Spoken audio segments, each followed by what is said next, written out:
บัดนี้สุขวาเลิศลามดีเลิศมหาคุ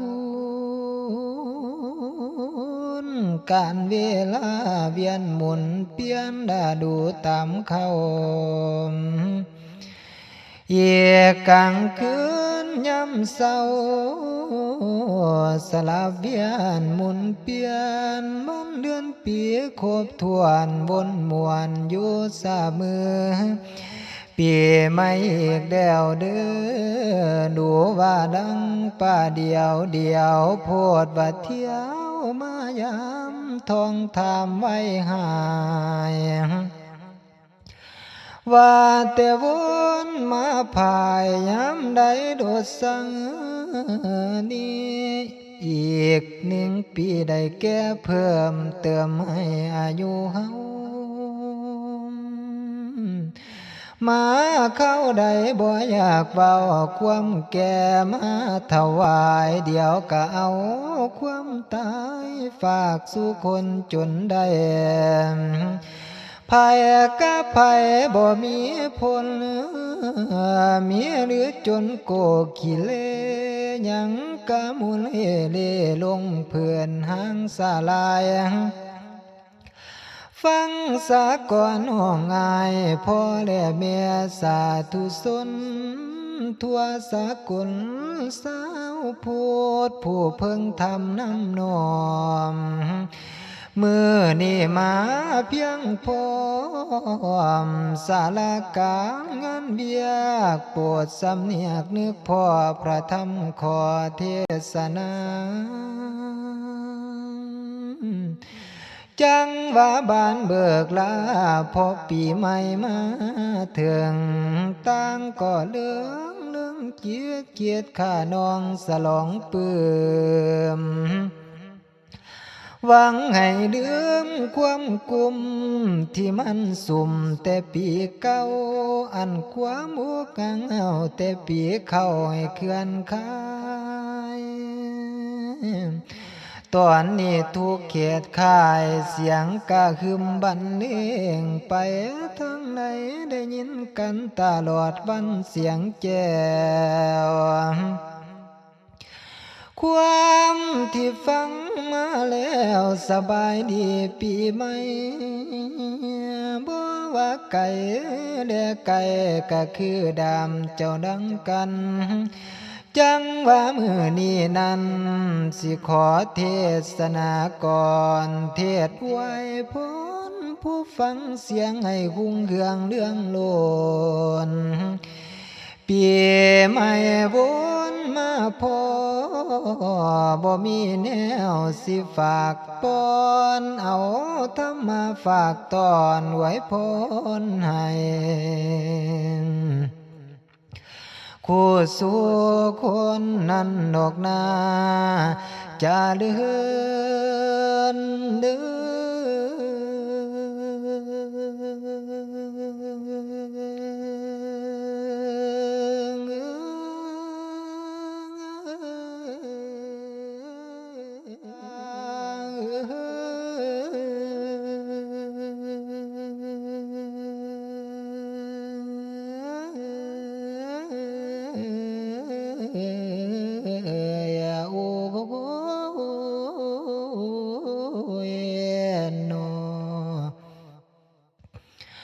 เอาละบาดนี้เด้อสิได้อวยพระพรใส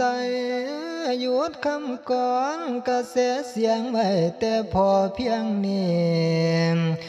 คุณความดีที่เจ้าสร้างบ่ไหลวังพุทธศาสตร์ใจสะอาดพองแผ้วและแผ้วทางอันปองทางฐานะไม่ก็ได้สร้างตั้งแต่งแปลงตกศิลปไม่ก็โยกได้หับเอาเนาอย่างภาวนาไม่ตั้งจิตตั้ง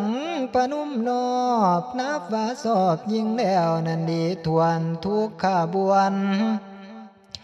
ทำแต่เลียล้วนดวนใจเจ้ามวลในธรรมกุศลกรรมบ่ไหลวางไงห่างไกลพอดีจังว่าเนียล้วนเป็นมงคลเลิศใจประเสริฐจังสิบ่มีแล้วสิมุนมองขอให้โยมเพียรน้องพ่อแด่แม่ผู้ทำมา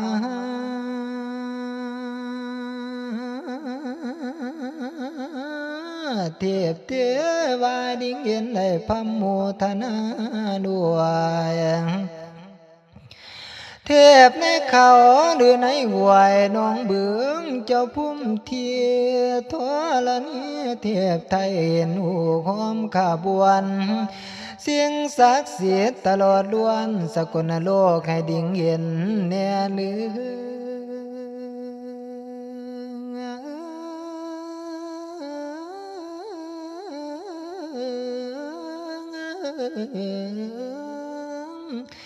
เป็นสักขีพยานบุญแก่ผู้ฟังทั้งข่ายโยมทั้งหลายมาวันนี้ทำความดีอย่าสูญเป้าด้วยอำนาจขององค์สมเด็จพระสัมมาพุทธเจ้าอันความเศร้าห่างหายเดือยุ่มเดือธรรมปาเสียงหายจากนอไก่นี้พระสงฆ์ดีผู้ทรงคุณได้แผ่บุญบันดลโยมให้บุญสู้บุญสอนอย่าทวนนอนเฮียงสุขเกิดเองพอสร้างกุศลไว้มั่งมีผลจากทานวานีก็มีมากอักโขคือเกียรติสัทธุสื่อเสียงกระดังก่อนวิสาลาโอตกไปห้องแดนใดก็แล้วยาใจสิแข็งแกงกาเสียนากะสินใสปีโยมานาปัวนิสัยไผก็ก้าวสันดาเสือนดีเหลือเกินคนสมสอบกะใจทุกข้าวข้างวาสมุระโอ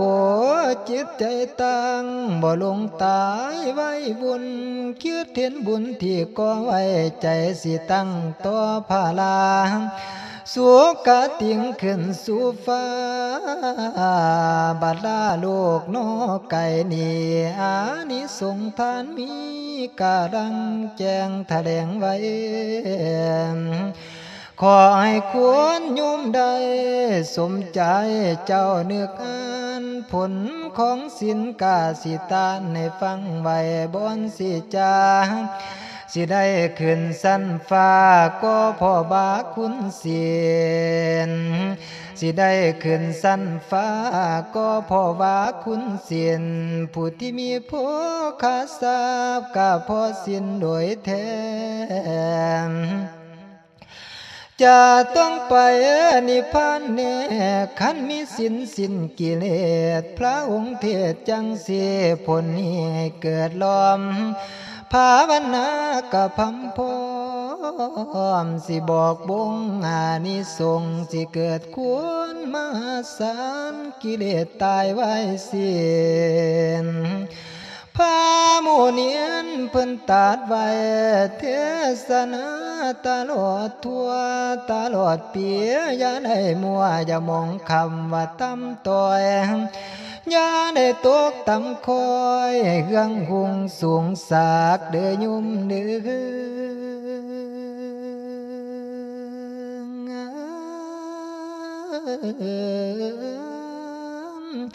ไปทางใดคอยมีคนหักอย่าสิมีภัยตอง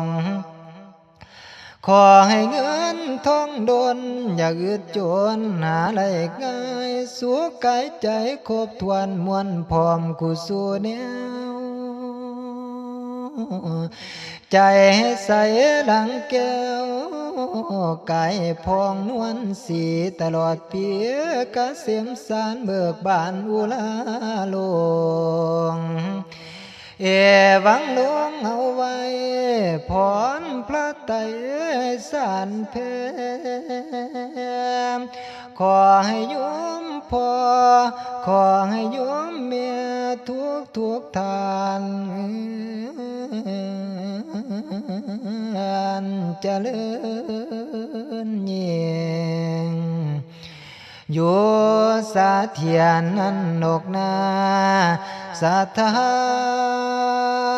อยู่